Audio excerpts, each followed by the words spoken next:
Glória a Deus. Glória a Deus. Eu queria falar um pouco sobre o tópico que eu terminei falando, que foi a questão da obediência. Por que sentamos?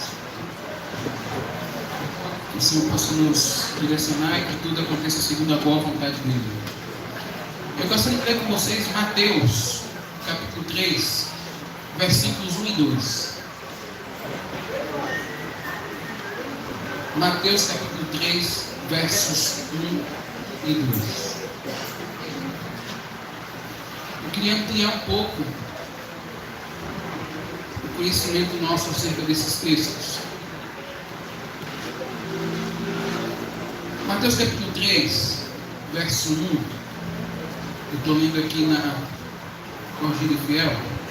Diz assim: E naqueles dias apareceu João o Batista pregando no deserto da Judéia.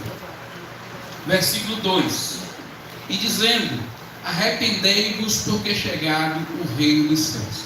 É interessante que, quando a gente lembra um pouco do que a palavra fala, a imagem de João Batista não é uma imagem muito agradável comparada ao que as pessoas vestiam na época. O homem parecia meio estranho, né? Vestido com pelos de camelo, com cinto amarrado pelo meio, e aí vem do deserto e começa a gritar: Arrependei-vos, porque é chegado o reino dos céus. Claro que isso vai alvoroçar toda Jerusalém, vai alvoroçar os judeus. E eu pergunto a vocês: por que os judeus vão ficar alvoroçados? Por causa da imagem de João Batista? Por causa que ele estava pegando o deserto? Não. O alvoroço vem pelo que ele disse. Foi o que ele disse: arrependei-vos. A gente, quando vai estudar, aí a gente muitas vezes, conhecendo um pouco do que nos é dito acerca do Novo Testamento, aí a gente procura a palavra arrependimento e a gente lembra no grego. Então a palavra arrependimento vem do grego metanoia. Metanoia é a mudança de mentalidade. Mas quando a gente começa a olhar para a Bíblia e a gente entender que João Batista era judeu, estava falando com o público judeu, ele não falou em grego, pode ter falado em aramaico, pode ter falado em hebraico, mas não falou em grego. Então ele não estava dizendo para aquele povo metanoia. Foi o que ele estava dizendo para aquele povo. Ele usou uma palavra hebraica que significa, que quer dizer techuvá. Então, na verdade, quando João Batista começa a falar o Evangelho, a anunciar o Evangelho às pessoas, ele vai gritando techuvá. Aí você vai entender por que esse povo ficou alvoroçado. Porque techuvá significa: vocês devem voltar para Deus, voltar para o eterno. Agora pensa comigo: um judeu que o tempo todo diz que está buscando a Deus, que vive os preceitos da Torá, da lei, ouve alguém dizendo tem que voltar a Deus, tem alguma coisa aí que não está batendo. E ele começa a proclamar isso. E por que vocês devem voltar a Deus? Porque o reino de Deus está próximo e vocês estão bem afastados desse reino. Esse anúncio mexe com toda Jerusalém. Aqueles que entenderam que precisavam voltar, porque embora tivessem a lei, embora tivessem a Torá, não a praticavam. E por isso havia um chamado da parte de Deus para que eles voltassem. Alguns, como fariseus, saduceus, que se consideravam melhores do que o povo, ou cumpridores da palavra, não deram muito crédito. Mas aqueles que entenderam que realmente a sua conduta não correspondia às verdades escritas, eles vinham e se batizavam, confessando seus pecados e entendendo que precisavam realmente voltar para Deus, porque estavam muito afastados de Deus. É interessante que o João fazia isso porque havia uma ordenança da parte do Pai, sim, né? Mas que também, através desse processo, o Messias seria revelado. E aí vem Jesus. E quando Jesus vem para ser batizado, o próprio João diz o quê? Não. Eu que careço de ser batizado por ti, tu vens a mim? Mas o que Jesus diz a ele? Vamos cumprir tudo que está dito, para que se cumpra toda a justiça, porque essa é a vontade do nosso Pai. Então, é interessante também pensar nessa questão, porque quem estava se batizando? As pessoas que estavam reconhecendo seus pecados. Então, aqueles saduceus e fariseus que estavam ali simplesmente observando aquela situação, estavam vendo pessoas que entendiam que eram pecadoras indo para um ato de arrependimento. E aí vem Jesus agora também para o mesmo processo. E o que eu acho muito fantástico em Jesus é porque a gente não vê Jesus fazendo assim: ó, eu estou me batizando porque é a vontade de Deus que eu me batize, mas eu não sou pecador, não. Eu não cometi pecado. Eu digo isso porque às vezes a gente é assim. Às vezes a gente fica tão preocupado com o que os outros falam, que ao invés de obedecer a Deus, a gente quer justificar determinadas ações nossas. E Jesus ali simplesmente, independente do que as pessoas iam achar ou não, ele foi como mais um pecador, embora sem pecado. Simplesmente para cumprir o quê? A vontade do Pai. Porque a obediência, amados, não tem a ver com seu status. A obediência não tem a ver com o que as pessoas vão dizer acerca de você. A obediência tem a ver com o compromisso que você tem assumido com Deus. Eu falei para vocês que eu passei por uma situação onde os pastores aconselharam que eu não fosse. Mas por obediência ao Senhor, entendendo o que o Senhor havia me dito, hoje a situação mudou completamente. Houve no primeiro momento o olhar julgador dos pastores? Claro que houve. Poxa, nós falamos como ir. Mas para a glória do Senhor as coisas têm mudado. Por quê? Porque aquele que manda garante. E o meu papel não é sair bem na fita. O meu papel não é fazer com que o meu nome seja reconhecido. O meu papel é obedecer à vontade de meu Deus. Ainda que isso no primeiro momento venha me custar talvez a minha imagem, talvez o que as pessoas pensam a meu respeito. E o meu Senhor Jesus, ele fez isso. Ele não estava preocupado com o que as pessoas iam dizer acerca dele. Se era pecador, não era. Ele veio fazer a vontade do Pai. Após isso, a palavra diz que o Espírito vem sobre Jesus, de uma forma corpórea e pomba. Ele ouve, o céu se abre, ele ouve uma voz dizendo: este é meu filho amado, e quem me compraz, que eu tenho prazer. Por que Jesus ouve isso? Jesus está fazendo exatamente o Pai. Veja o que ele faz. Dali ele é conduzido no deserto, a gente conhece a história. Aí João Batista é o quê? Preso. Quando Jesus volta, sabendo que João Batista era preso, vamos lá para Mateus capítulo 4, verso 17. Quem vai começar agora a pregar é Jesus. E o que Jesus vai pregar? Desde então começou Jesus a pegar e a dizer: arrependei-vos, porque é chegado o reino dos céus. Reparou que a mensagem é a mesma? Voltem para Deus, deixa o vá. Voltem para Deus, porque o reino de Deus está próximo. Agora, voltar para Deus, certo? E o reino de Deus está próximo como? O reino de Deus está próximo na própria pessoa do Senhor Jesus.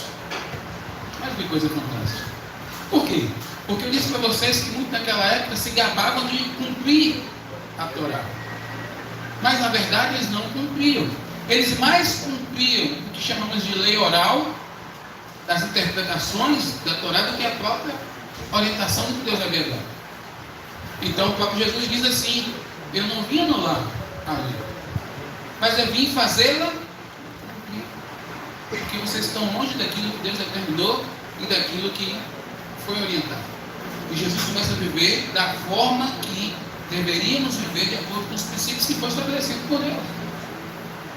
E Jesus começa a quebrar muitas coisas que estavam sendo distorcidas e ensinadas. E ao viver essas coisas, estava contradizendo pelas suas atitudes aquilo que estava sendo anunciado por aqueles que diziam que viviam e não viviam. Então, quando você começa a fazer o que tem que ser feito, quem não faz é denunciado. Não precisa você abrir a boca.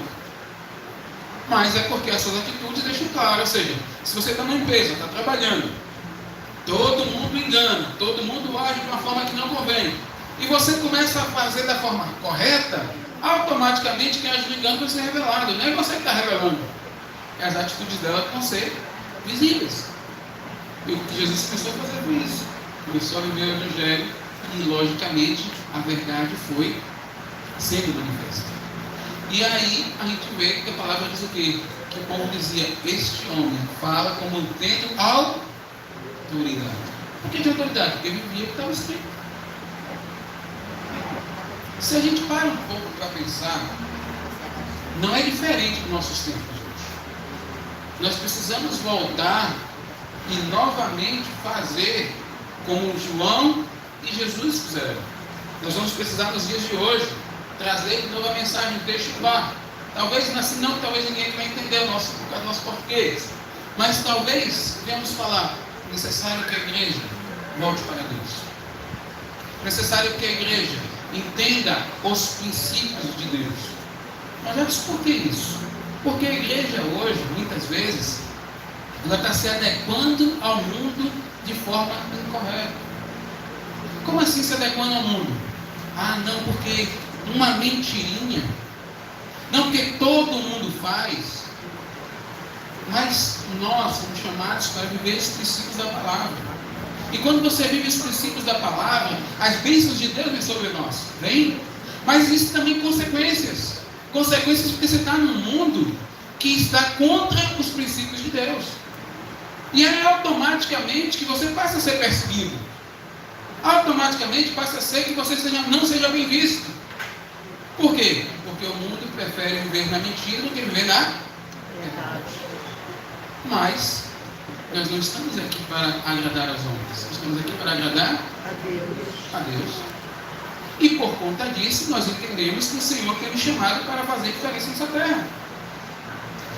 Deus nos chamou, amados, com um propósito bem determinado.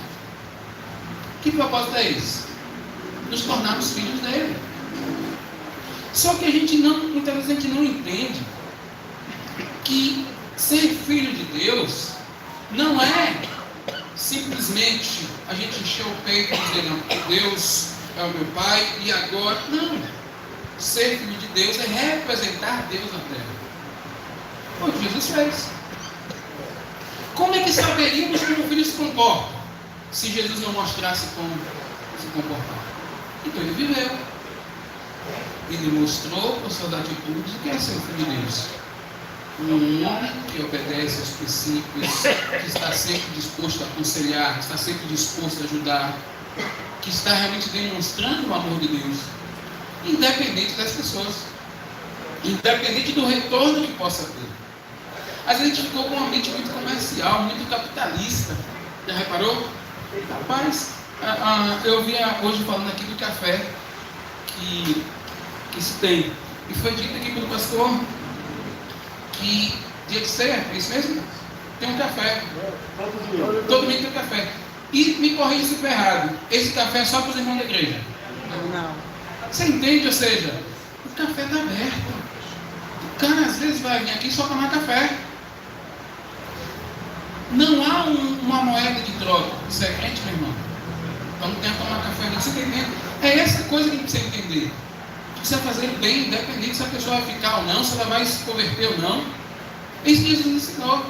Tem uma passagem que me chama muita atenção. Jesus chegando perto de uma cidade, entrando em uma cidade chamada Naim. E diz a palavra que ele viu um cortejo, uma mulher chorando, era viúva e seu único filho estava morto. Estava indo ser enterrado. A palavra diz que Jesus, movido de íntima compaixão, vai lá, ressuscita o cidadão e entrega a mãe. A Bíblia não diz se ele se converteu, se ele seguiu a Jesus. Por quê? Porque não tem a ver se houve um resultado de vir para a igreja ou não, ou estar em Cristo ou não, mas a bondade de Deus se manifesta naquele momento. Então nós precisamos agir da mesma forma. Às vezes a gente fica preocupado: não, rapaz, estou gastando e a pessoa nem se converte. E daí? Nós somos filhos de Deus. É nossa responsabilidade viver a bondade de Deus e trazê-la ao mundo.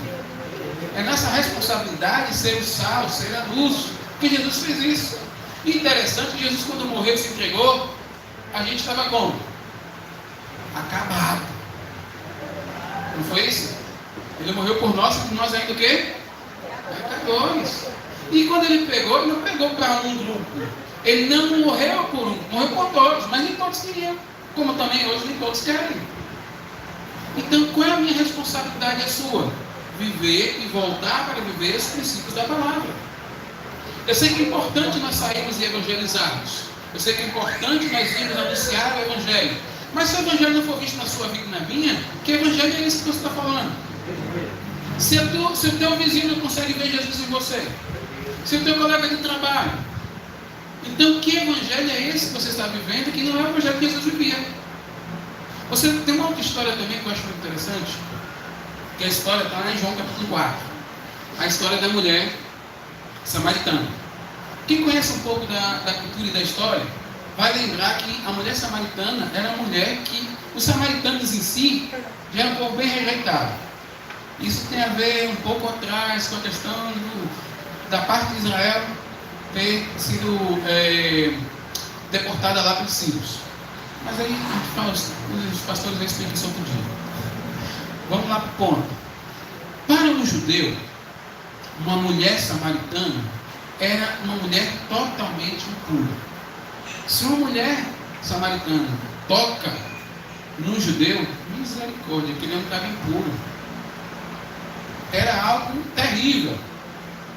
Aí Jesus chega próximo à cidade samaritana, os discípulos vão à cidade buscar comida, e a mulher está ali no poço. Foi naquele horário, meio-dia, pegar água no poço, no horário comum, então possivelmente ela estava fazendo isso por se esconder de algo.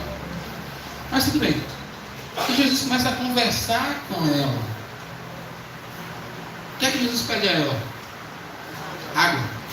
Qual é a resposta que ela dá? Como sendo tu judeu. Porque ela conhecia como os judeus tratavam. Pedes água a mim, sendo eu mulher samaritana. Ou seja, se o fato de tocar em você já são impura, quanto mais pegar água ele dá. Não estava preocupado com isso, esses dogmas, essas coisas que separam, essas coisas que a gente cria, que traz mais separação, não é o importante. E Jesus conversa e ele entende que ele mudou a história daquela mulher. Não é uma coisa simples de ser feita, mas às vezes a gente tem uma mente tão mal trabalhada que a gente pensa da maneira errada e vive da maneira errada. Como assim, gente? A gente faz uma separação que Jesus não fez. Aí você pergunta, que separação? Aqui na igreja é o lugar santo. Lá fora, nem tanto assim. Quem disse isso? Você é filho de Deus, ela tem embaixo d'água. É ou não é? Onde você for, você é filho de Deus. Onde você for, tem que brilhar luz. Onde você for, tem que brilhar sal. Acabou. Porque não adianta você ser santo aqui lá fora. Santo em todo lugar. Em todo lugar. Imagine eu estar aqui compartilhando a palavra com você do que na situação. Moro aqui perto, briguei com o vizinho, xinguei e falei, ó, se eu pegar você, eu vou passar o carro por cima. Aí beleza, eu venho aqui, domingo, o pastor faz a palavra aqui, então, irmãos, vocês devem amar. Aí o vizinho, ó, você não passou, ia passar o carro por cima distante? Como é que vai ficar? Vai ficar feio, não vai não? Então assim, a gente tem que viver a verdade em todos os lugares. E uma coisa que eu falo para você, lembra que eu estava falando do evangelismo? É importante a igreja sair sim, para evangelizar, para anunciar. Mas, amados, o efeito maior é no seu dia a dia. A transformação maior é no seu dia a dia. É as pessoas experimentando do fruto de vida que há em você. É o bom perfume de Cristo exalando através de você. Isso faz toda a diferença. E a gente às vezes não percebe. Eu estava falando do treinamento esses dias lá com o povo da igreja. Na Holanda, na Suíça, se você parar uma pessoa que não faz evangelismo aqui, você pode ser preso. Porque há uma lei dizendo o seguinte, que assim, se ela entender que você quer que ela mude de religião, ou que ela tome uma atitude que ela não quer, ela pode denunciar você e você ser preso. E a gente faz cada abordagem no evangelismo de só misericórdia. Mas o nosso país não está assim. Mas lá em Salvador, não sei se aqui está assim, tem algumas classes que você não pode evangelizar. Tem alguns locais, como o metrô e algumas outras regiões, que não pode. É proibido. O mundo está se tornando cada vez dessa forma. Mas isso é ruim, gente? Não. Está forçando a gente a ser o que temos que ser. Filhos de Deus, onde quer que estejamos. E o Evangelho se manifesta como deve ser. Com graça, com unção, com verdade. Porque às vezes a gente pegar o microfone e falar é fácil. Mas e viver? Não é isso que a gente precisa fazer? E eu falo isso, amados, com vocês com muita propriedade. Por quê? Porque realmente, muito do que eu vivi foi justamente dessa forma. O pastor Ferreira, ele estava falando com o pastor Rui mais cedo sobre meu pai. Ele dizia assim: rapaz, quando eu ia lá na casa do Jackson, o pai do Jackson era bravo, e eu não podia nem entrar na casa, a gente ficava lá de fora, falar com ele. Mas eu não sei se o pastor Ferreira sabe que muita dessa braveza, principalmente com os evangélicos, quem criou fui eu. Não sabia nem se receber agora, vou contar a história. Por quê? Porque quando eu me converti, eu fiquei tão fascinado, tão louco por Jesus e tal, que eu queria que todo mundo se convertesse. E principalmente quem? Os meus pais. Então eu vim com tudo. Jesus na veia. Só que é uma pregação, meu irmão, que só misericórdia de Deus. Se nos converter, pai, é para o inferno. Eu não quero ser no inferno. Quero minha mãe no inferno. Esse menino está louco, está fanático, está doente da cabeça, pirou. Porque o que Deus fez comigo foi de uma noite para o dia. A cabeça mudou de uma noite para o dia. E aí eu veio com uma pregação dessa, minha irmã, pronto, o menino ficou fanático, maluco, doido. Então meu pai não queria conta com crente nenhum. Quem bagunçou o coreto todo foi quem? Fui eu. E o que é que eu fiz com isso? Já peguei o evangelho. Eles não querem mais saber. Já não tenho uma responsabilidade. Fui para o inferno agora com eles. Eu já preguei. Foi assim que eu pensei. E fiz o quê? Continuei seguindo minha vida. Ia na rua, ia para os lugares, pregava evangelho e tal. Mas em casa eu não pegava mais. Não podia, porque já tinha bagunçado tudo. E outra, porque na minha cabeça já tinha feito o meu papel, já pregava. Beleza.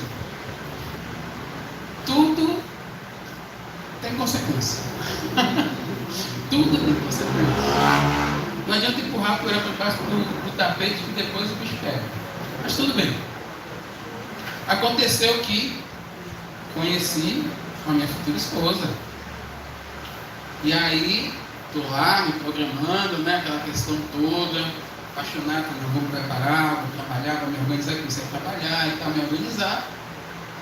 E a perseguição continuava em casa. Não podia pegar a Bíblia, não podia orar, aquela questão toda, porque era louco, era fanático.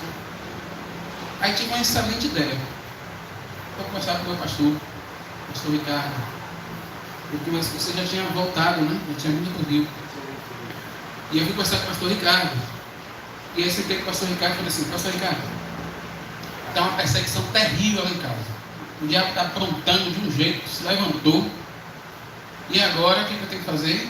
Eu já decidi. Eu vou alugar um lugar para mim. Vou morar lá.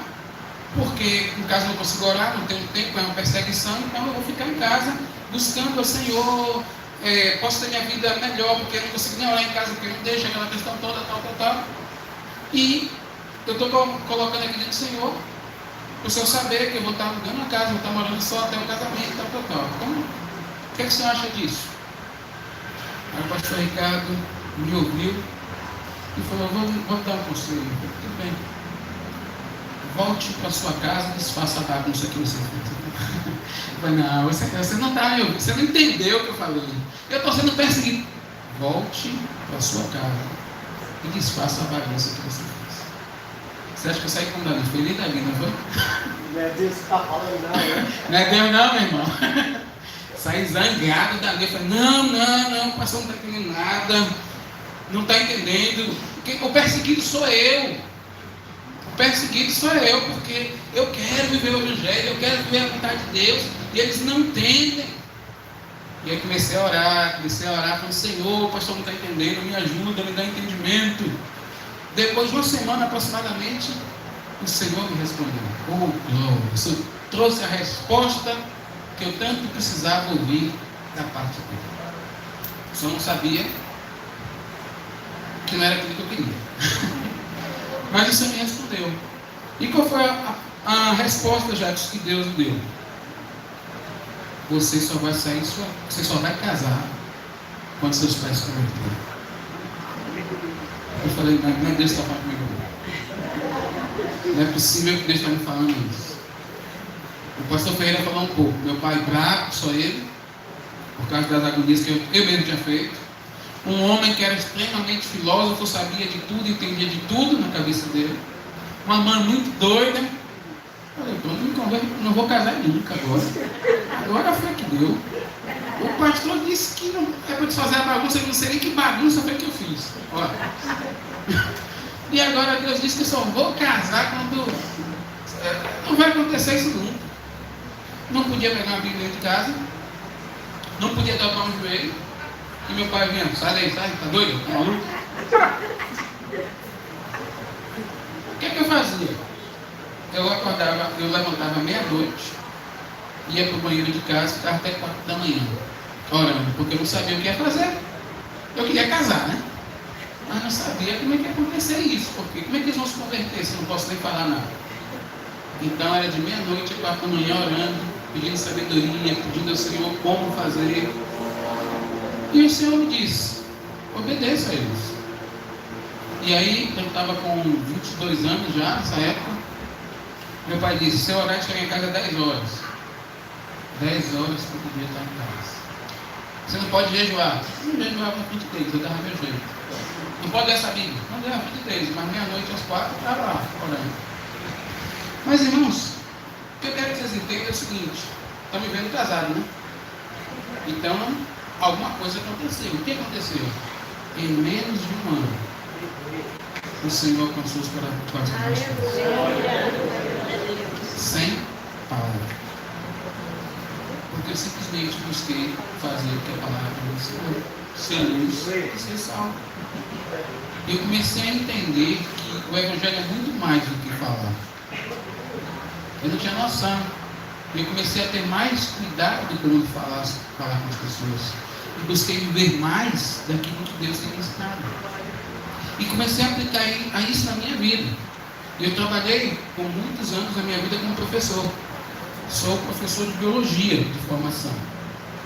E em todos os colégios que eu passei, diretores, coordenadores, alunos se converteram ao Senhor. E eu não ia lá para pregar, eu ia lá trabalhar, eu ia lá dar aula. E Deus alcançava o coração das pessoas. Porque eu entendi que eu precisava viver o que a palavra está falando. Era ser bom, era ser atencioso, ser honesto, ser verdadeiro, comunicar com integridade, falar a verdade às pessoas. Quando tinha situações entre os professores e o aluno, eu lembro da situação que eu estou entrando nessas pessoas, essas pessoas amotinadas assim, falei, está acontecendo o que aí? Vamos fazer greve. É um colégio particular, vamos fazer greve. Eu falei, vamos fazer greve por quê? Ah, porque o diretor prometeu que não está cumprindo. Eu falei, não, você me permite ir lá conversar com o diretor? Você vai conversar comigo? Você me permite conversar comigo? Eu vou colocar essa situação. Ele prometeu, não cumpriu, eu vou colocar e falar também como estamos sentindo. Você tem coragem? Pô, alguém tem que conversar com ele. E aí eles me deram a liberdade de Fernando, diretor, quero conversar contigo, não. E é o seguinte, nós professores estamos muito satisfeitos. Por quê? Porque você fez a promessa disso, e não está acontecendo. Então assim, a maioria está muito chateada, eu também estou no meio, estou junto com eles, estou chateado também com eles, porque assim, você prometeu e não cumpriu. Aí o Fernando começou a falar, poxa, se aconteceu uma situação aqui, um contador agiu de uma forma errada, a gente tomou uma multa altíssima do tesouro, né? E aqui eu estou numa situação e tal, e eu não estou conseguindo fazer. Fernando, eu até entendo você, mas se você não falar isso para ninguém, eles não vão saber. Porque está todo mundo confiando naquilo que você prometeu. Eu sei que você é uma dificuldade, mas tem que ser comunicado isso para a gente. Não, eu estou aqui vendo a situação. Então foi o seguinte, vamos lá e vamos comunicar isso pessoal. Aí o diretor foi comigo, comunicou o pessoal, acalmou, ele pediu um pouco de paciência, e depois de alguns meses ele cumpriu a promessa. Mas eu estava lá como pacificador, meu papel, irmão. Eu poderia botar mais fogo na lenha, é verdade, é meu direito. Mas eu sou filho de Deus, então é porque e Deus manifestou a glória dele. Então assim, essas situações, como tantas outras eu poderia contar para vocês, Deus opera nas nossas vidas, que nós estamos nesses locais, irmãos, que seja colégio, seja trabalho, seja faculdade, seja onde for, para ser luz. O mundo tem carecido de ver os filhos de Deus. E onde estão os filhos de Deus? Escondidos? Não. Olha que coisa linda Deus fez com a gente. Deus poderia chegar, e Jesus poderia chegar e fazer assim: vou salvá-los e vou arrebatar logo, porque o mundo é miserável, né? O mundo não presta, então o mundo está ruim, vou pegar todo mundo, converter todo mundo, quando converter, já levo logo para mim. Mas não foi isso. Você lembra de João capítulo 17? A oração de Jesus? Como foi a oração de Jesus diante do Pai? Pai, eu não sou do mundo, mas também não são. Rogo-vos, não para que os tire do mundo. Ele pediu para que você não fosse tirado do mundo. Pediu ao Pai para tirar você do mundo. Mas que os livre do maligno. Porque se eu e você não está nesse mundo, meu irmão, já está bem pior. Mas estamos aqui para fazer diferença. Estamos aqui para manifestar a glória de Deus. Mas o vizinho lá é miserável. E tu não foi. Você está um pouquinho melhor pela graça de Deus, irmão. Mas tu era tão ruim quanto, olha lá, se não foi pior. Mas a graça te alcançou e hoje você é resposta para que essa graça alcance o outro. Então permita que Deus use a sua vida. Não dá para fazer agora o outro lado. O sal que se exploda. Não é isso, não foi isso que você foi chamado. Foi chamado para mostrar como é que vive os filhos de Deus. E nós estamos aqui para isso. O mundo continua sendo mal? Continua.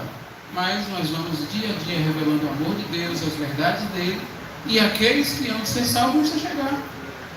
E acabou. Não podemos deixar que os nossos pensamentos naturais nos afastem das verdades do Senhor. Vamos viver o quê? Os princípios que Deus estabeleceu. Isso está tudo onde? Na palavra. Então, voltar à palavra é voltar a viver os princípios que Ele nos disse, que Ele nos estabeleceu, para brilharmos nesse mundo como tem que ser. Essa conversa de dizer todo mundo faz, não se aplica a mim e a você. Porque nós não somos todo mundo. Nós fazemos parte de um grupo muito seleto. E um grupo muito abençoado. Um grupo com uma responsabilidade maravilhosa. Diz a palavra que os anjos queriam pegar o evangelho. Mas vai falar o que, o anjo? Não, porque eu estava no céu e não tem o que dizer. Agora você tem muito o que falar. Muito o que falar. Porque você contar a sua história para o outro, do que Deus fez por você, transforma. Transforma. Aí você dá uma conversa com um colega de trabalho, e aí você vai batendo papo com ele. Não necessariamente ele vai se converter naquele exato momento, mas você pode alcançar o coração dele. E no colégio, a gente trabalha com público de tudo que é jeito, né? Tudo que era espécie. Tinha colegas católicas, tinha colegas urbandistas, tinha de tudo. E eu me relacionava muito bem com todos. Eu lembro de um colega que tinha professor de história. Duas situações que aconteceram com esse cidadão que eu achei bem interessantes. Uma delas, nessa época eu estava trabalhando na ilha de Itaparica.